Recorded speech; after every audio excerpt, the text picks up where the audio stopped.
Everyone, the पाठशाला की history series में आपका स्वागत है। आज हम चर्चा करेंगे इंडस वैली सिविलाइजेशन की डिटेल में, और इस पूरे वीडियो को देखने के बाद आप जान पाएंगे कि इंडस वैली सिविलाइजेशन क्या है, उसका एक्सटेंट क्या है, उसका ओरिजिन कैसे हुआ, उसके डेवलपमेंटल स्टेजेस कौन कौन से थे, उसके साथ कौन सी ऐसी बातें जुड़ी थी जो उसको दूसरी सभ्यताओं से यूनिक बनाती थी, और आखिर में उसका पतन कैसे हुआ। हमारे पिछले वीडियो जिसमें हमने आपको ह्यूमन सिविलाइजेशन की एक हिस्ट्री बताई थी, उसमें हमने आपको परिचय कराया था विश्व की अन्य सभ्यताओं से, जैसे मेसोपोटामिया की सभ्यता, इजिप्शियन कल्चर, चाइनीज कल्चर और इंडस वैली सिविलाइजेशन। इसमें इंडस वैली सिविलाइजेशन वो हमारे लिए सबसे ज़्यादा इंपॉर्टेंट है। उसके पीछे रीज़न ये है कि कोई भी एग्ज़ाम, चाहे वो IAS हो, PCS हो, स्टेट लेवल PSC हो, SSC हो या दूसरा कोई कॉम्पिटिटिव लेवल का एग्जाम हो, उसमें हमेशा इससे रिलेटेड क्वेश्चन पूछे जाते हैं। तो स्टार्ट करते हैं इंडस वैली सिविलाइजेशन को। इंडस वैली सिविलाइजेशन की यूनिकनेस ये है कि ये इंडियन सब कॉन्टिनेंट की सबसे पहली अर्बन सिविलाइजेशन या शहरी सभ्यता थी। इंडस वैली सिविलाइजेशन अपने आप में यूनिक थी क्योंकि बहुत बढ़िया हमें सिटी प्लानिंग देखने को मिलती है, ड्रेनेज सिस्टम देखने को मिलता है, हमें फूड स्टोरेजेस देखने को मिलते हैं, हमें कई सारी नॉन रेसिडेंशियल बिल्डिंग्स देखने को मिलती हैं, जैसे कि ग्रेट बाथ मोहनजोदारो का, या फिर जिसे हम विशाल स्नानागार भी कहते हैं। इसके अलावा इसकी एक बहुत बड़ी खासियत ये थी कि इसका जो एक्सटेंट था या इसका फैलाव था वो बहुत ज़्यादा बड़ा था, और लगभग पूरे पाकिस्तान में हमें इसकी साइट्स देखने को मिलती हैं। इसके अलावा इंडिया में भी हमें कई सारी साइट्स इसकी कश्मीर से लेके नर्मदा घाटी तक देखने को मिलती हैं। एक बात इसकी बहुत यूनिक है कि ये एक ब्रॉन्ज एज कल्चर था, और इसका डेवलपमेंट चालकोलिथिक एज के भी पहले का है। मतलब कांस्य युगीन सभ्यता ये है, मगर ये पहले आई है ताम्रपाषाण संस्कृतियों के। मतलब हड़प्पा सभ्यता के विघटन के बाद जो संस्कृतियां हमें देखने को मिलेंगी वो ताम्रपाषाणिक संस्कृतियां हैं। अगर हम इंडस वैली सिविलाइजेशन या हड़प्पा सभ्यता की उत्पत्ति की बात करें तो यह पुरातत्ववेत्ताओं के लिए एक प्रश्न की तरह है, क्योंकि यह सभ्यता कैसे उत्पन्न हुई इसके बारे में ना तो ठोस आर्कियोलॉजिकल एविडेंसेस या पुरातात्विक साक्ष्य है हमारे पास, और ना ही आज तक हड़प्पा सभ्यता की स्क्रिप्ट को या लिपि को पढ़ा जा सका है जिससे हम ये जान पाएं कि ये सभ्यता कैसे उत्पन्न हुई। मगर फिर भी अलग अलग इतिहासकार इसके बारे में अलग अलग मत देते हैं। इसमें पहला मत जो आता है वो ये आता है कि हड़प्पा सभ्यता की उत्पत्ति विदेशी संस्कृतियों के माध्यम से हुई है, या फॉरेन ओरिजिन से हड़प्पा सभ्यता सामने आई है। कई सारे इतिहासकार इसके सपोर्ट में बात करते हैं, जैसे मॉर्टिमर व्हीलर, DD कोशाम्बी और HD सांकलिया। इन विद्वानों का कहना है कि मेसोपोटामियन या इजिप्शियन कल्चर जो हैं वहाँ से ही अर्बनाइजेशन के तत्व हड़प्पा सभ्यता में आए हैं, और डायरेक्ट यहाँ पर उन एलिमेंट्स को कॉपी कर लिया गया है। ये भी कहा गया है कि कुछ ऐसे माउंट्स मिले हैं या ऐसे टीले मिले हैं जो कि मेसोपोटामियन ज़िगुरैट्स से कॉपी कर सकते हैं। मतलब वहाँ के मंदिरों से हम उनको कॉपी मान सकते हैं उसकी। इस मत के विरोध में कई सारे एग्जाम्पल्स दिए जा सकते हैं, जैसे कि जो हड़प्पन सिटीज़ हैं या हड़प्पा के जो शहर हैं उनकी टाउन प्लानिंग बहुत ही ऊंचे स्तर की है, और वहाँ पर चेस बोर्ड पैटर्न में हमें बिल्डिंग्स देखने को मिलती है, और रोड्स 90 डिग्री एंगल पर एक दूसरे को काटते हैं। एक ग्रिड पैटर्न देखने को मिलता है, जबकि जो मेसोपोटामियन टाउन है, मेसोपोटामियन शहर हैं, वहाँ पर हमें ऐसा ग्रिड पैटर्न देखने को मिलता है। बड़ी हैपहज़ार्डली तरीके से या बेतरतीब तरीके से वहाँ पर नगरों की प्लानिंग की गई है। दूसरा एग्जाम्पल ये दिया जा सकता है कि हड़प्पा में जो ईंटों का प्रयोग हुआ है वो आग में पकाई हुई ईंटें हैं, जबकि मेसोपोटामियन कल्चर में जो ईंटें मिलती हैं हमें देखने को वो धूप में पकाई गई ईंटें हैं। एक मेजर डिफरेंस हमें इंडस वैली सिविलाइजेशन और मेसोपोटामियन सिविलाइजेशन की स्क्रिप्ट के बीच में भी देखने को मिलता है। जहाँ इंडस वैली सिविलाइजेशन की स्क्रिप्ट चित्रलेखाकार या पिक्टोग्राफिक है, वहीं मेसोपोटामियन सिविलाइजेशन की जो स्क्रिप्ट है वो क्यूनिफॉर्म है या कीलाकार है। इसके अलावा एक डिफरेंस ये भी देखने को मिला है कि इंडस वैली सिविलाइजेशन में कोई भी ऐसा स्ट्रक्चर नहीं मिला है जिसे हम टेम्पल कह सकें, लेकिन मेसोपोटामियन सिविलाइजेशन में हमें टेम्पल के एविडेंसेस मिले हैं। इसलिए इस सिविलाइजेशन को फॉरेन ओरिजिन का कहना गले नहीं उतरता, और ये एविडेंस भी इसको सपोर्ट नहीं करते। इसके अलावा कुछ हिस्टोरियंस इसे द्रविडियन ओरिजिन का भी बताते हैं, जिसका रीज़न ये है कि यहाँ पर मेडिटेरेनियन रेस या भूमध्य सागरीय अवशेष मिले हैं। वहीं दूसरी ओर मदर गॉड और लॉर्ड शिवा के अवशेष मिले हैं, ये भी द्रविडियन ओरिजिन को सपोर्ट करते हैं। लेकिन एक बहुत बड़ा डिफरेंस हम ये देख सकते हैं दोनों के बीच में कि इंडस वैली सिविलाइजेशन एक अर्बन सिविलाइजेशन है, जबकि जो द्रविडियन सभ्यता है वो एक ग्रामीण सभ्यता है। कुछ इतिहासकार सिंधु घाटी सभ्यता को आर्यों से उत्पन्न भी मानते हैं। इसके पीछे वो तर्क ये देते हैं कि जो सप्त सैंधव प्रदेश का बार बार वर्णन ऋग्वेद में देखने को मिलता है वो सिंधु घाटी का ही क्षेत्र है। इसके अलावा हमें लोथल, कालीबंगा, बनावली और राखीगढ़ी में यज्ञ वेदियां मिली हैं जो आर्य सभ्यता का ही परिचायक है। इसके अलावा घोड़ों के अवशेष के द्वारा भी इसे आर्य सभ्यता से जोड़ने का प्रयास किया गया है। मगर यहां भी वही तर्क हम दे सकते हैं कि आर्य सभ्यता एक ग्रामीण सभ्यता थी जबकि इंडस वैली सिविलाइजेशन एक परिपक्व नगरीय सभ्यता थी। अब हम बात करते हैं सबसे इंपॉर्टेंट थ्योरी की, जो है थ्योरी ऑफ ग्रेजुअल ओरिजिन या फिर सतत विकास की प्रक्रिया या सतत विकास के द्वारा सिंधु घाटी सभ्यता का उदय अपने से पूर्व की अन्य ग्रामीण संस्कृतियों से धीरे धीरे विकसित होकर हुआ है। अगर हम हड़प्पा सभ्यता की उत्पत्ति या उसके ओरिजिन से रिलेटेड बात करें तो ये देखने में आया कि बलूचिस्तान के कुछ स्थान जैसे मेहरगढ़, कोट दीजी, आमरी, जलीलपुर, मुंडीगाक, ये कुछ ऐसे स्थल हैं जो हड़प्पा पूर्व की स्थिति या हड़प्पा से पहले की स्थितियों को भी दर्शाते हैं। हमें यहाँ पर बड़े गांव देखने को मिलते हैं जो कि बाद में ही डेवलप होकर हड़प्पा के बड़े नगर बन गए हैं। सिंधु घाटी की उपजाऊ मिट्टी में खेती की जाती थी। यहाँ पर बहुत ज्यादा सरप्लस उत्पादन हो रहा था या अधिशेष उत्पादन हो रहा था, जिसकी वजह से कई लोग खेती का काम छोड़कर अन्य कामों में लग गए। ये वही समय था या हमें इसे वही प्री हड़प्पन फेज कहेंगे जिसका टाइम 3500 बीसी के आसपास रहेगा। यही वो समय था जब पहियों का प्रयोग प्रारंभ हुआ और ट्रांसपोर्टेशन स्टार्ट हुआ। इसके अलावा यहाँ पर पॉटरीज भी हमें देखने को मिलती हैं। इन पॉटरीज का उपयोग जो सरप्लस ग्रेन पैदा हो रहा था उसको जमा करने के लिए किया जा रहा था। ये वह समय था जब कॉपर के कुछ फॉर्म्स का लोगों ने यूज करना शुरू किया और मेटलर्जी के द्वारा कॉपर से ब्रॉन्ज बनाने का भी काम शुरू हुआ। इस समय बहुत सारे चेंजेस सोसाइटी में आना स्टार्ट हुए। यह वो टाइम था जिसमें विभिन्न प्रकार के लोग खेती को छोड़कर दूसरे कार्यों से जुड़ गए। कई लोग ऐसे भी थे जो एक जगह छोड़कर दूसरी जगह कृषि के लिए जाते थे। कई नोमैडिक लोग भी थे जो एक जगह से दूसरी जगह विभिन्न कामों की तलाश में घूमते रहते थे। यह वो समय भी था जब विभिन्न गांव एक दूसरे से उपजाऊ भूमि के लिए युद्ध करने लगे। कई ऐसे एविडेंसेस भी हमें आर्कियोलॉजिकली मिले हैं जिससे पता चला है कि कई जगह पर ऐसे संघर्ष आए थे जैसे कि कोट दीजी और कालीबंगा। इस वजह से यह आवश्यक हो गया था कि सुरक्षा के लिए कुछ प्रबंध किए जाएं। इसलिए कुछ बड़े गांवों ने अपनी सीमाओं के चारों तरफ सुरक्षा दीवार बनाना प्रारंभ कर दिया। इस तरह से धीरे धीरे बड़े शहरों में इन गांवों का डेवलपमेंट होने लगा। जो नोमैडिक लोग एक स्थान से दूसरे स्थान पर यात्रा करते थे उन लोगों ने भी कई तरह से ट्रेड एंड कॉमर्स को स्टार्ट कर दिया, कई तरह से व्यापार करना शुरू किया और यह व्यापार धीरे धीरे बड़े स्तर पर फैलने लगा। कृषि का अधिशेष उत्पन्न हो जाने के कारण और स्टोरेज बढ़ जाने के कारण अब सभी लोगों का खेती करना जरूरी नहीं था। इसलिए लोग कई तरह के दूसरे काम करने लगे जैसे क्राफ्टमैनशिप, जैसे मेटलर्जीज से रिलेटेड काम, जैसे पॉटरी और मूर्तियां बनाने जैसे काम। यह सभी कार्य जो कि कृषि से इतर किए जा रहे थे, इसकी वजह से कुछ प्रोडक्ट्स बनाए जाने लगे और ये प्रोडक्ट्स ट्रेड एंड कॉमर्स में आगे काम आने लगे। इस तरह से धीरे धीरे व्यापार और कृषि के सहारे इन नगरों का डेवलपमेंट होता चला गया। अब बात आती है इंडस वैली सिविलाइजेशन के टाइम फ्रेम की कि वह कौन सा टाइम था जब ये सभ्यता अपने चरम स्थिति पर थी। अगर कार्बन डेटिंग की बात की जाए या कार्बन डेटिंग टेक्निक की बात की जाए तो जो टाइम फ्रेम हमारे सामने आता है वो है 2350 बीसी से 1750 बीसी या 2350 बीसी से 1750 बीसी के लिए ये टाइम ऑलमोस्ट एक्यूरेट टाइम माना जाएगा।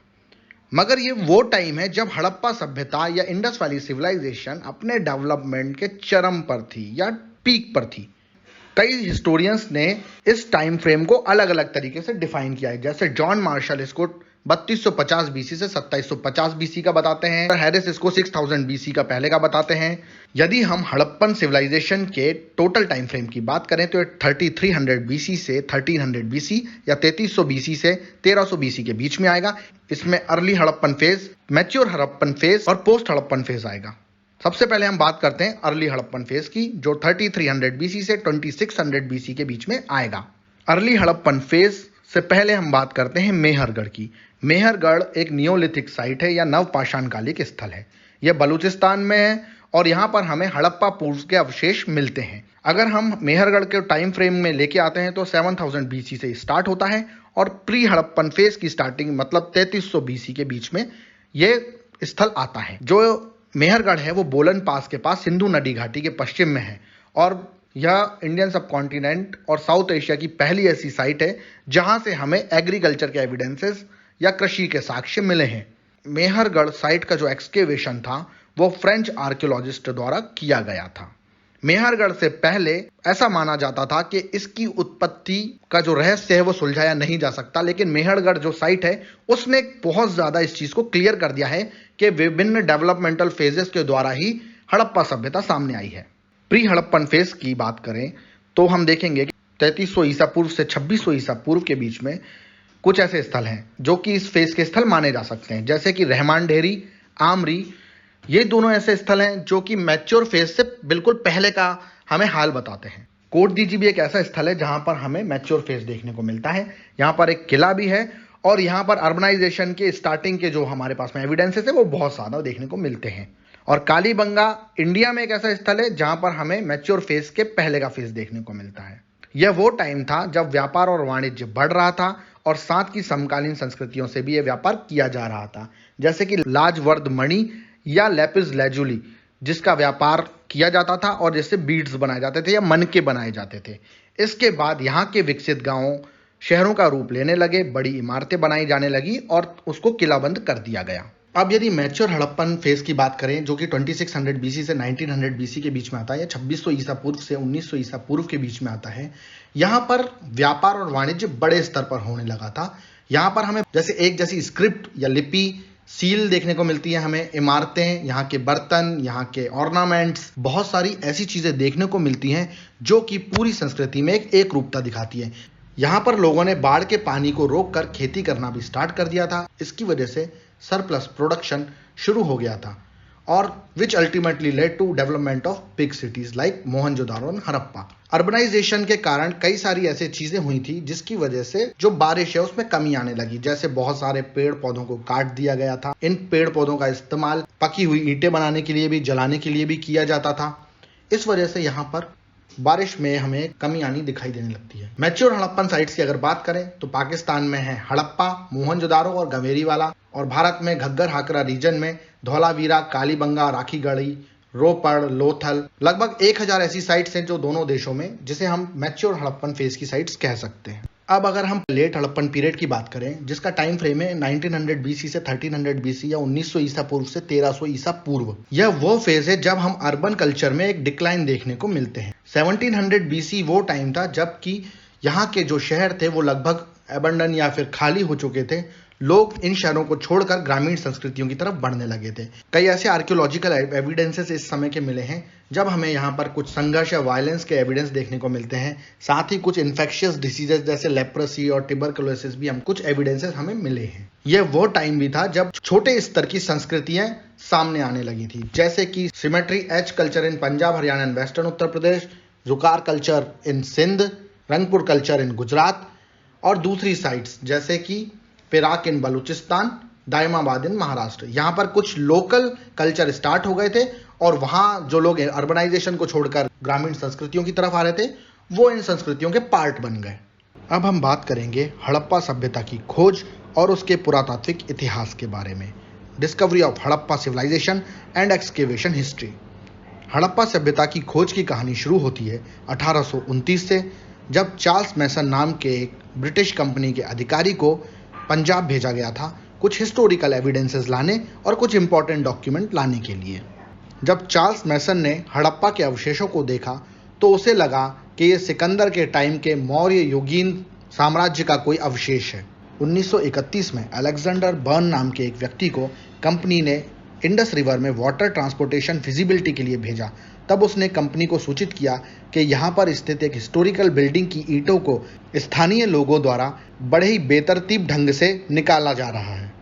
इसके बाद 1856 में जब बर्टन बंधुओं द्वारा मुल्तान से लाहौर के बीच में रेलवे ट्रैक बिछाया जा रहा था, तब वहाँ के मजदूरों ने इन पुरातात्विक स्थलों से बड़ी मात्रा में ईंटों को निकालकर इस रेलवे ट्रैक में लगा दिया। इसके पश्चात 1861 में भारत में आर्कियोलॉजिकल सर्वे ऑफ इंडिया का गठन हुआ और कनिंघम को इसका डायरेक्टर बनाया गया। कनिंघम 1853 में हड़प्पा जा चुके थे और एएसआई का जनरल बनने के बाद उन्होंने पुनः हड़प्पा का दौरा किया और उन्हें यह लगा कि हड़प्पा चीनी यात्री ह्वेन सैंग के यात्रा वृत्तांतों में वर्णित कोई पुरानी बौद्ध सिटी है। इसके बाद 1904 में भारत में ancient monument preservation act Lord Curzon के द्वारा पास किया गया और जॉन मार्शल को एएसआई का नया चीफ बनाया गया। एएसआई का नया चीफ बनने के बाद मार्शल ने हीरानंद शास्त्री को एक्सकेवेशन के लिए अपॉइंट किया और उन्होंने ये कंक्लूजन निकाला कि ये साइट्स नॉन बुद्धिस्ट ओरिजिन की हैं। इसके बाद मार्शल ने दयाराम साहनी को हड़प्पा के एक्सकेवेशन के लिए अपॉइंट किया और 1921 में हड़प्पा का एक्सकेवेशन शुरू हुआ। इसके बाद 1923 में मार्शल ने आरडी बैनर्जी को मोहनजोदाड़ो के एक्सकेवेशन के लिए अपॉइंट किया, जिन्होंने अपनी फाइंडिंग्स में ये बताया कि हड़प्पा और मोहनजोदाड़ो के बीच में काफ़ी सारी सिमिलैरिटीज़ हैं। 1924 में एमएस वत्स आए, जिन्होंने भी हड़प्पा का दौरा किया और उनका भी कंक्लूजन यही था, दोनों साइट्स काफ़ी मिलती जुलती है। 1947 के इंडिपेंडेंस के बाद एएसआई का एरिया ऑफ ऑपरेशन है वो भारत में ही सीमित हो गया और इन्होंने घग्गर हाकड़ा रीजन में अधिक एक्सटेंसिव एक्सकेवेशन करना स्टार्ट कर दिया। अब हम बात करेंगे इंडस वैली सिविलाइजेशन के नाम के बारे में। इसके लिए कौन सा नाम सबसे ज़्यादा उपयुक्त है? इसके लिए सबसे ज़्यादा प्रचलित जो नाम है वो है इंडस वैली सिविलाइजेशन या सिंधु घाटी सभ्यता। इस नाम को अडॉप्ट करने के पीछे ये रीज़न है, इसकी जो सबसे पहली साइट्स मिली हैं वो सिंधु घाटी के आसपास ही मिली हैं या इंडस वैली के आसपास ही मिली हैं, इसलिए इसको इंडस वैली सिविलाइजेशन नाम दिया गया है। दूसरा इसका जो फेमस नाम है वो हड़प्पन सिविलाइजेशन या हड़प्पा सभ्यता है। इसके पीछे एक आर्कियोलॉजिकल ट्रेडिशन है या एक पुरातात्विक परंपरा है कि जहां पर सबसे पहली बार किसी सभ्यता की खोज की जाती है, जो हड़प्पा सभ्यता के विषय में 1921 में हड़प्पा स्थल की गई थी। इस वजह से इसे हड़प्पा सभ्यता नाम दे दिया गया है। तीसरा एक जो नाम है वो है सरस्वती सिंधु सभ्यता। सिंधु घाटी के अतिरिक्त जो साइट्स हमें देखने को मिली है वो घग्गर हाकड़ा रीजन में भी हैं और इस घग्गर हाकड़ा या घग्गर रिवर को मेनली वैदिक कालीन ग्रंथों में वर्णित सरस्वती नदी माना जाता है। इस वजह से इसे सरस्वती सिंधु सभ्यता भी कहा जाता है, मगर ये नाम इतना ज़्यादा प्रचलन में नहीं है। इसको इंडस वैली सिविलाइजेशन या हड़प्पा सभ्यता ही कहा जाता है। अब हम बात करेंगे इंडस वैली सिविलाइजेशन के एरिया और जियोग्राफिकल स्पैन के बारे में। अगर ज्योग्राफिकली देखा जाए तो ये इंडियन सब कॉन्टिनेंट के नॉर्थ वेस्ट पार्ट को कवर करता है या पश्चिम उत्तर भाग में मेजरली देखा जाएगा। According to NCERT, total area of Indus valley civilisation is 12,99,600 square kilometre या 12,99,600 स्क्वायर किलोमीटर में फैला हुआ है। यह पाकिस्तान से भी बड़ा एरिया है और अपनी कंटेम्प्रेरी सिविलाइजेशन या समकालीन सभ्यताओं से भी बड़ा एरिया है। अगर हम इसकी फार मोस्ट साइट्स की बात करें तो हम देखेंगे कि जम्मू एंड कश्मीर में मांडा, बलूचिस्तान में सुतकांगेडोर, यूपी में आलमगीरपुर और महाराष्ट्र में दायमाबाद इसके फार मोस्ट पॉइंट्स हैं।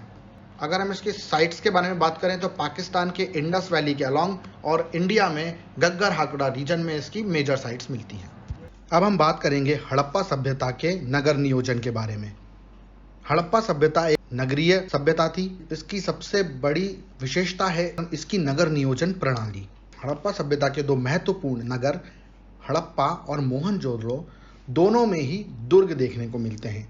यह दुर्ग वह स्थान थे जहां पर इनका शासक वर्ग निवास करता था। दुर्ग के अतिरिक्त एक निचले स्तर का भी नगर था जहां पर अन्य नगरवासी रहते थे, जैसे शिल्पकार, कृषक और अन्य लोग। जो निचले शहर में बिल्डिंग्स बनी हुई हैं उनकी विशेषता यह है कि ये बिल्डिंग्स एक ग्रिड पर बनी हुई हैं। इनको मिलाने वाले रास्ते एक दूसरे को समकोण पर काटते हैं या 90 डिग्री पर। अर्बनाइजेशन का ये प्लान इंडस वैली के सभी शहरों में समान रूप से देखने को मिलता है, चाहे वो बड़े शहर हों या छोटे शहर हों। इंडस वैली सिविलाइजेशन की टाउन प्लानिंग का जो सबसे महत्वपूर्ण पक्ष है वो है उसका सैनिटेशन या ड्रेनेज सिस्टम, जो कि हमें कंटेम्प्रेरी किसी भी सिविलाइजेशन में देखने को नहीं मिलता है। और ये ड्रेनेज सिस्टम ये दिखाता है कि वहाँ का जो म्यूनिसिपल गवर्नेंस था वो हाइजीन को कितना ज़्यादा प्रायोरिटी पर रखता था। यहाँ पर वेस्ट वाटर को निकालने के लिए अलग से ड्रेनेज बना हुआ है, इसमें मेन होल बना हुआ है। और इसके अलावा जो वेस्ट वाटर घरों से निकलता है वो जिन नालियों से जाता है वो नालियाँ ढकी हुई हैं और उनके ऊपर कवर लगा हुआ होता था। जो वाटर ट्रीटमेंट प्लांट है, जो बाकी के वाटर से रिलेटेड सिस्टम है, वो सभी घरों में समान रूप से देखने को मिलते हैं। निचले स्तर के सभी घरों में हमें same water sanitation management system देखने को मिलता है। जो निचले स्तर के नगर में बने हुए घर हैं वो सभी पिछली गलियों में खुलते हैं। सिंधु घाटी सभ्यता में निचले नगरों में रहने वाले लोगों के घरों के अतिरिक्त कुछ गैर रहवासी अन्य इमारतें देखने को भी मिलती हैं। ये इमारतें काफ़ी बड़ी हैं और यहाँ पर लोग नहीं रहते थे, इनका दूसरी तरह से उपयोग किया जाता था। इसमें मुख्य है मोहनजोदाड़ो में मिला हुआ ग्रेट बाथ या विशाल स्नानागार और हड़प्पा और मोहनजोदड़ो दोनों जगहों पर मिले हुए विशाल अन्नागार। ये अन्नागार हमें कई और स्थानों पर भी मिले हैं। इनका मुख्य रूप से उपयोग सरप्लस प्रोडक्शन को संग्रह करने के लिए किया जाता था। निचले स्तर के घरों को देखकर ऐसा भी लगता है कि यहाँ पर सेम ऑक्यूपेशन वाले लोग ही रहते थे, जो आर्टिजन्स और ट्रेडर्स सिमिलर वर्क करते थे, वो सभी साथ में रहते थे। जो ओवरऑल टाउन प्लानिंग है हड़प्पा सभ्यता की और जो सैनिटेशन की व्यवस्था है यहाँ पर, उससे ऐसा लगता है कि हाइजीन बहुत प्रायोरिटी के साथ माना जाता था और उसको फॉलो भी कराया जाता था, क्योंकि सभी तरह के घरों में हमें ड्रेनेज व्यवस्था मिलती है जो गंदे पानी की निकासी के लिए उपयोग में लाई जाती थी। अब हम बात करते हैं सिंधु घाटी सभ्यता में एग्रीकल्चर या कृषि की। सिंधु घाटी का क्षेत्र बहुत उपजाऊ क्षेत्र था और यहाँ पर सिंधु नदी द्वारा बहाकर लाई जाई गई उपजाऊ मिट्टी में कई तरह से कृषि की जाती थी और ये कृषि इस स्तर तक होने लगी कि यहाँ पर अधिशेष उत्पादन भी होने लगा है। आज ये क्षेत्र इतना अधिक उपजाऊ नहीं है क्योंकि यहाँ पर नगरीकरण की वजह से और अन्य कारणों से काफ़ी वर्षा की मात्रा कम हो गई है, लेकिन उस समय के इतिहासकारों ने इसका उल्लेख, जो बाद में हमारे यहाँ यात्री आए, उन्होंने उस क्षेत्र को काफ़ी उपजाऊ बताया है। सिंधु नदी में जो बाढ़ आती थी उसके द्वारा बहाकर लाई गई उपजाऊ मिट्टी में भी खेती की जाती थी। यहाँ पर बाढ़ का प्रमाण हम यह मान सकते हैं कि सभी नगरों के बाहर एक सुरक्षा दीवार बनाई गई थी जो बाढ़ रोकने का भी काम करती थी। यहाँ पर बाढ़ के द्वारा जो मिट्टी बहाकर लाई जाती थी उसमें लोग नवंबर के महीने में विभिन्न फसलों के बीजों को बो दिया करते थे और अगली बाढ़ के आने से पहले ये इस फसल को काट लिया करते थे। फावड़ा या हल जैसे औजार नहीं मिले हैं जो कृषि में यूज होते हों, लेकिन हमें कालीबंगा में हल रेखा जरूर मिली है, जिससे ऐसा पता चलता है कि यहाँ पर कभी हल से इस भूमि को जोता गया था। इसके अलावा हमें मिट्टी का हल भी मिला है खेलने वाला, जिससे पता चलता था कि हल वहाँ पर मौजूद था और उससे खेती की जाती थी। एक कारण ये भी हो सकता है कि वो लोग लकड़ी से बने हलों का प्रयोग करते हों जो समय के साथ नष्ट कर दिए गए हों। इन हलों को इंसान खींचते थे या जानवरों द्वारा खींचा जाता था, इसका भी कोई प्रमाण हमें नहीं मिला है। इंडस वैली सिविलाइजेशन में गेहूं, जौ, मटर, राई आदि अनाज पैदा किए जाते थे। यहाँ से सभी तरह के अनाजों की कई किस्में मिली हैं। जो अन्न भंडार गृह हैं यहाँ के, वहाँ से भी हमें कुछ अनाजों के अवशेष मिले हैं। यहाँ पर मिले विशाल अन्नागारों से यह प्रतीत होता है कि यहाँ के किसानों से टैक्स के रूप में अनाज लिया जाता था और इसको ही संग्रह करके इन भंडारों में रखा जाता था, जिससे कि सोसाइटी में बाकी लोग अपना भरण पोषण करते होंगे। कृषि के बाद हम पशुपालन की बात करते हैं। हड़प्पा सभ्यता में पशुपालन भी बड़े पैमाने पर किया जाता था। यहाँ पर किस प्रकार के पशुओं को पाला जाता था, जानकारी यहाँ पर मिली हुई विभिन्न सीलों से मिली है। इन सीलों पर हमें बैल, हाथी, गैंडा जैसे पशुओं के चित्र मिलते हैं। यहाँ पर कुबड़ वाले सांड की भी सीलें काफी मात्रा में मिली हैं, जो ये बताती हैं कि ये यहाँ पर एक विशेष स्थान रखता था, एक विशेष दर्जा रखता था। हड़प्पा सभ्यता में कुत्ते और बिल्ली दोनों के ही पैरों के निशान मिले हैं और एक लेट हड़प्पन साइट सुर कोतड़ा से हमें घोड़े के अवशेष भी मिले हैं, लेकिन मैच्योर और प्री हड़प्पन साइट्स पर हमें घोड़े की हड्डियां या उसके अवशेष कहीं नहीं मिले हैं। इसलिए हम ये कह सकते हैं कि यहाँ पर घोड़ा इतना महत्वपूर्ण नहीं था जितने के दूसरे जानवर थे। अब हम हड़प्पा सभ्यता की टेक्नोलॉजिकल नॉलेज की बात करते हैं। हड़प्पा सभ्यता एक कांस्य युगीन सभ्यता थी और यहाँ पर पत्थरों का भी भारी मात्रा में प्रयोग किया जाता था। यहाँ पर कांसे से भी परिचय हो चुका था और कॉपर में टिन मिलाकर कांसा या ब्रॉन्ज बनाया जाता था। तांबे से कांसे को बनाया जाना अच्छी मेटलर्जी का ज्ञान होने की तरफ संकेत करता है। यहाँ पर इस तरह के प्रमाण मिले हैं कि जो तांबा है वो राजस्थान में खेतड़ी से मंगाया जाता था और टिन की जो आवश्यकता थी वो अफगानिस्तान से पूरी की जाती थी। यहाँ पर कई तरह के औजार और हथियार जैसे कुल्हाड़ी, छुरी, बर्छे आदि के भी हमें एविडेंसेस मिले हैं। हड़प्पा के लोगों को मेजरमेंट का बहुत अच्छा ज्ञान था, क्योंकि जब हम इनकी टाउन प्लानिंग देखते हैं तब हमें यहाँ की इमारतों की डिज़ाइन, जो रोड्स हैं और इनके बीच में काफ़ी बढ़िया अनुपात को मेंटेन करके रखा है, जिससे पता चलता है कि इनको मेजरमेंट, लेंथ, मास और टाइम इसका बहुत बढ़िया ज्ञान था। हमें कई तरह के स्केल्स भी मिले हैं, जिसमें लोथल में एक हाथी दांत या आइवरी से बना हुआ स्केल बहुत इंपॉर्टेंट है, एक बहुत छोटी सी इकाई को भी नाप सकता है। यहाँ पर हमें कई तरह के वेट भी मिले हैं जो चर्ट से बने हुए हैं और इसकी जो यूनिट है वो 28 ग्राम्स के करीब मिलती है। इसी तरह के वेट सिस्टम का यूज कौटिल्य ने अपने अर्थशास्त्र में बाद में किया है। हमें बनावली में टच स्टोन भी मिला है, मतलब कसौटी मिली है। ये टच स्टोन शायद प्रेशियस मेटल्स या मूल्यवान धातुओं को परखने के लिए उपयोग में लाई जाती होगी। हड़प्पा सभ्यता की बड़ी बड़ी इमारतों को देखकर ऐसा प्रतीत होता है कि आर्किटेक्चर का काम भी काफी बड़े पैमाने पर यहाँ पर किया जाता था और जो आर्किटेक्ट होंगे उन लोगों को बड़ा विशेष स्थान यहाँ पर दिया गया होगा। अगर आर्ट एंड क्राफ्ट की बात करें तो हमें कई तरह के sculptures, statues, vessels, jewellery, ornament, ये सब चीज़ें देखने को मिलती हैं। बड़े पैमाने पर हमें टेराकोटा फिगरेंस भी मिलते हैं यहाँ पर मोहनजोदारो से एक डाइस भी मिला है, जैसा आजकल का डाइस होता है, पासा बोलते हैं जिसे। जिसमें 1 से लेके 6 तक के होल्स हैं, जो ये दिखाते हैं कि शायद किसी तरह का खेल इससे खेला जाता होगा। यहाँ पर एक बहुत फेमस डांसिंग गर्ल मिली है। इसके अलावा कुछ ऐसी मूर्तियां भी मिली हैं जो कि किसी भी तरह से ब्रॉन्ज एज की नहीं लगती और बहुत ही उत्कृष्ट तरीके से उनको बनाया गया है। यहाँ पर हमें गाय, भालू, बंदर और कुत्ते की मूर्तियां भी मिली हैं। यहाँ से हमें एक सिंगल हॉर्न्ड एनिमल भी मिला है, जो एक श्रृंगी पशु जिसे कहते हैं। मन के बनाना भी एक अच्छी कला थी और जिसका काफी मात्रा पे यहाँ पे हमको एविडेंसेस मिले हैं। इसमें नेकलेस, बैंगल्स और ऑर्नामेंट भी बनाए जाते थे। यहाँ पर एक सील मिली है जिसमें हमें एक देवता का चित्र प्रतीत होता है, जिसको जॉन मार्शल ने प्रोटो शिव बोला है। अब हम बात करेंगे सबसे इंपॉर्टेंट चीज की, वो है ट्रेड या व्यापार, क्योंकि ऐसा प्रतीत होता है कि संपूर्ण सभ्यता व्यापार और ट्रेड पर ही टिकी हुई थी। बड़ी मात्रा में यहाँ से मिट्टी की मोहरें या सील मिली हैं, हमें एक जैसी स्क्रिप्ट मिली है और हमें कई सारे वेट भी मिले हैं जो कि प्रॉपर यूनिट दिखाते हैं। हमें किसी मुद्रा का यहाँ से अवशेष नहीं मिला है, एविडेंस नहीं मिला है, इसलिए ऐसा लगता है कि यहाँ पर बार्टर सिस्टम ही ज्यादा प्रचलित होगा या विनिमय करके ही वो व्यापार को आगे बढ़ाते हूँ। हड़प्पा सभ्यता के व्यापार को उच्च स्तर पर पहुंचाने में वहां के ट्रांसपोर्ट का भी बहुत बड़ा हाथ था। इंडस वैली सिविलाइजेशन पहली सिविलाइजेशन थी जिसने व्हील्ड ट्रांसपोर्ट का यूज किया था। यहाँ पर हमें बोट और सी क्राफ्ट्स के अवशेष मिले हैं। यहाँ पर हमें बैलगाड़ी और पाल वाली नौका के अवशेष भी मिले हैं। हमें इंडस वैली सिविलाइजेशन के आर्टिफैक्ट अफगानिस्तान, पर्शिया और वेस्टर्न इंडिया से मिले हैं। साथ ही ये आर्टिफैक्ट्स मेसोपोटामिया से भी मिले हैं, जो कि इंडस मेसोपोटामियन रिलेशनशिप को बड़े वृहद पैमाने पर दर्शाता है। दांतों के नमूनों का अध्ययन किया गया, तब ऐसा पता चला कि कुछ ऐसी प्रजाति के लोग भी यहाँ पर थे जो कि लोकल नहीं थी और जो बाहर से आए थे। इसलिए पता चलता है कि व्यापार के सिलसिले में जो लोग बाहर से आए थे वो इंडस वैली सिविलाइजेशन में या सिंधु घाटी सभ्यता में बस गए थे। मेसोपोटामिया के कुछ इंस्क्रिप्शन में हमें दिलबुन और मकन नाम की 2 जगहों का उल्लेख मिलता है, जो कि मेसोपोटामिया और इंडस दोनों के बीच मध्यवर्ती व्यापारिक केंद्रों का काम करते थे। दिलबुन की पहचान बहरीन के रूप में होती है और मकन की पहचान ओमान के रूप में की जाती है।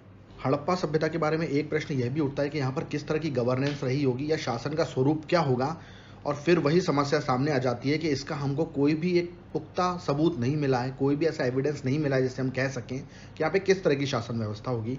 लेकिन यहाँ की टाउन प्लानिंग को देखकर, यहाँ का सैनिटेशन देखकर, यहाँ पर जो वेट है, मेजरमेंट है, उसमें एक एकरूपता को देखकर, यहाँ के आर्किटेक्चर में एकरूपता को देखकर, ईंटों के साइज में एकरूपता को देखकर ऐसा प्रतीत होता है कि किसी भी केंद्रीय शासन के बिना ऐसा संभव नहीं है, क्योंकि सभी जगह पर इन सभी चीज़ों में एक रूपता देखने को मिलती है, चाहे वो मोहनजोदाड़ो हो या हड़प्पा हो या दूसरे कोई भी नगर हो। इसलिए कहा जा सकता है कि कोई एक पावरफुल सेंट्रल अथॉरिटी होगी जिसकी वजह से ये एक रूपता यहाँ पर आई है। एक मत यह भी रखा जाता है कि यहाँ पर पुरोहितों का शासन होगा, क्योंकि यहाँ पर हमें ग्रेट बाथ मिला है, मगर ऐसा कहना बहुत ज़्यादा संभव नहीं हो पाएगा, क्योंकि हमें कहीं पर भी मंदिर नहीं मिले हैं या कोई ऐसे बहुत ज़्यादा धार्मिक रिचुअल्स के अवशेष नहीं मिले हैं कि सच में यहाँ पर सत्ता पुरोहितों या प्रीस्टों के हाथ में होगी। यहाँ पर फलते फूलते ट्रेड या बहुत बड़े बिजनेस या ट्रेडिंग एक्टिविटीज़ को देखकर ऐसा कहा जा सकता है कि हो सकता है कि यहाँ पर वणिकों के हाथ में या व्यापारियों के हाथ में सत्ता हो। एक मत शासन व्यवस्था के बारे में यह भी रखा जाता है कि हो सकता है कि यहाँ पर सिटी स्टेट्स हों, जैसे कि ग्रीस में होते थे, और मोहनजोदाड़ो और हड़प्पा जैसे बड़े नगर अपनी खुद की शासन व्यवस्था मेंटेन करते हों। अब हम हड़प्पा सभ्यता की धार्मिक मान्यताओं के बारे में बात करते हैं। इनको जानने का जो मेजर सोर्स है वो यहाँ पर मिली हुई सीलें हैं, और इन सीलों में हमें मातृ देवी, पशुपति और अन्य पशुओं के चित्र देखने को मिलते हैं, जो हो सकता है धार्मिक चिन्ह के रूप में पूजे जाते रहे हों। यहाँ से भारी मात्रा में मरण मूर्तियाँ मिली हैं जो मातृ देवी की कही जाती हैं। एक मूर्ति ऐसी भी मिली है जिसके गर्भ से पौधा निकलता दिखाई दे रहा है, जो पृथ्वी माता का स्वरूप हो सकता है। और सिंधु घाटी सभ्यता के लोग पृथ्वी माता की पूजा उसी रूप में करते हों जिस प्रकार से उर्वरता की देवी आइसिस की पूजा मिस्रवासी करते थे।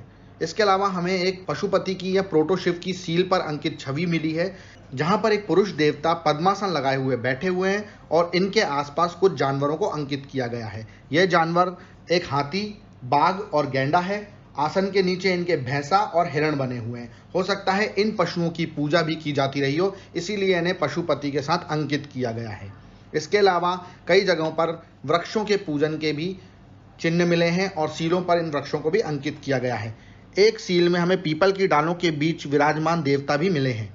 इसके अलावा एक यूनिकॉर्न या एक सींग वाले पशु की भी आकृति सील पर मिलती है, और कुबड़ वाले सांड के बारे में हम पहले ही बात कर चुके हैं।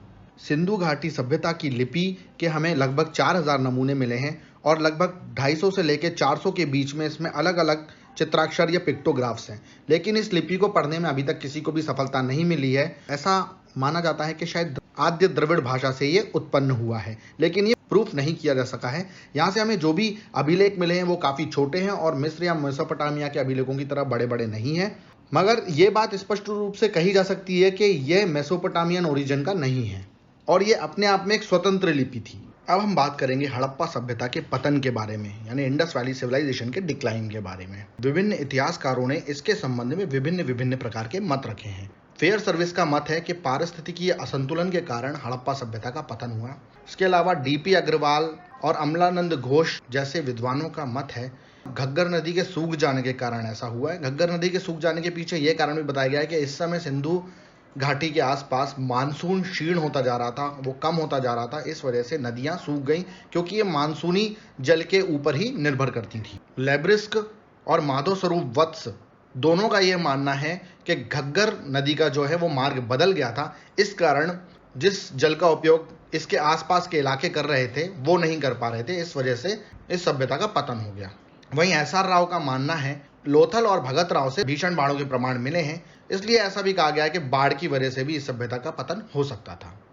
American historian RL. राइक्स और एम.आर. साहनी इन दोनों का ही मत है कि जल प्लावन के कारण मोहनजोदड़ो और आमरी जैसे स्थल डूब गए या वहां पर जल का जमाव हो गया, इस वजह से इनका पतन हो गया है। वी गॉर्डन चाइल्ड और मार्टिमर व्हीलर ने एक मत प्रस्तुत किया है कि जो आर्यों का आगमन हुआ था इंडिया में, उस वजह से इन क्षेत्रों का पतन हो गया, क्योंकि यहाँ पर कई जगह संघर्ष के कई सारे एविडेंसेस मिले हैं। यहाँ पर मोहनजोदड़ो में अलग अलग 37 कंकाल मिले हैं जिन पर चोटों के निशान हैं, लेकिन इसको आर्कियोलॉजिकली प्रॉपरली प्रूफ नहीं किया जा सका है और इस मत को इतनी ज़्यादा महत्वता नहीं दी जा सकती। वहीं इसके पक्ष में यह भी कहा जाता है कि ऋग्वेद में हरियूपिया शब्द का प्रयोग हड़प्पा के लिए किया गया है और इंद्रों को किलों को तोड़ने वाला कहा गया है या पुरंदर कहा गया है, तो हड़प्पा के नगरों को जिन्होंने नष्ट किया। इन सभी मतों का अध्ययन करने के बाद यह निष्कर्ष निकाला जा सकता है कि कोई भी एक कारण ऐसा नहीं था जिसकी वजह से इस सभ्यता का पतन हुआ और कई सारे कारण यहाँ पर विद्यमान थे। एक दूसरा मत यह भी आता है कि हड़प्पा सभ्यता का पतन या फिर विलुप्त नहीं हुआ है वो धीरे धीरे कुछ छोटे क्षेत्रों में विभाजित हो गया है या फिर वो वहां से खिसक कर नीचे या दूसरे आसपास के इलाकों में चला गया है, क्योंकि व्यापार और वाणिज्य उस स्तर का नहीं हो पा रहा था, ना ही कृषि उस स्तर की हो पा रही थी जो बड़े बड़े नगरों को सहारा दे सके। इस वजह से वहां के लोग उन स्थानों पर चले गए जहां से वो अपने जीवन को सुचारू रूप से चला सकते थे। इसके बाद बहुत सारी ऐसी सभ्यताएं जिनको नगरोत्तर सभ्यता या पोस्ट अर्बन सिविलाइजेशन या कल्चर कह सकते हैं, जहां पर ये लोग चले गए होंगे और उन्होंने अपने नए सिरे से जीवन शुरू किया होगा। हड़प्पा सभ्यता के पतन में हमारे सामने ये चीजें भी आई हैं कि ऐसा अर्बनाइजेशन धीरे धीरे खत्म होता चला गया, बड़ी बड़ी बिल्डिंगें खत्म होने चली गई। यूनिफॉर्मिटी जो थी जैसे नगर नियोजन में थी या ब्रिक्स में थी या यहाँ के वेट और बैलेंसेस में थी, ये सारी यूनिफॉर्मिटी खत्म होती चली गई और बेतरतीब तरीके से फिर शहर धीरे धीरे छोटे छोटे गाँव में या छोटे छोटे क्षेत्रों में बदलने लगे, चेंज होने लगे। इसके अलावा इन स्थानों पर भूकंप को भी एक ऐसा कारण बताया गया है जिसकी वजह से नगरों का काफी नुकसान हुआ और जो नगर हैं वो धीरे धीरे नष्ट हो गए। सभी तरह के कारणों पर विचार करने के बाद हम यह निष्कर्ष निकाल सकते हैं कि ये सभ्यताएं विलुप्त ना होकर धीरे धीरे नगरोत्तर इकाइयों में बदलती चली गई और यहाँ के लोग अपने जीवन को आगे बढ़ाने के लिए अन्य स्थानों पर चले गए या बस गए। सिंधु घाटी सभ्यता से संबंधित इस वीडियो में हमने आपको सिंधु घाटी सभ्यता की उत्पत्ति, उसके पतन के बारे में, उसकी विशेषताओं के बारे में और अन्य सभी बेसिक जो भी जानकारी है उनसे हमने परिचित कराया है। इसी तरह हम इतिहास के अन्य वीडियोस को आपके सामने लेके आएंगे अपनी हिस्ट्री सीरीज में। इससे संबंधित कोई भी अगर आप जानकारी चाहते हैं या कोई सुझाव देना चाहते हैं तो प्लीज़ कमेंट करें, वीडियो को लाइक करें और हमारे चैनल को सब्सक्राइब जरूर करें और बेल आइकन दबाकर नोटिफिकेशन को इनेबल करें।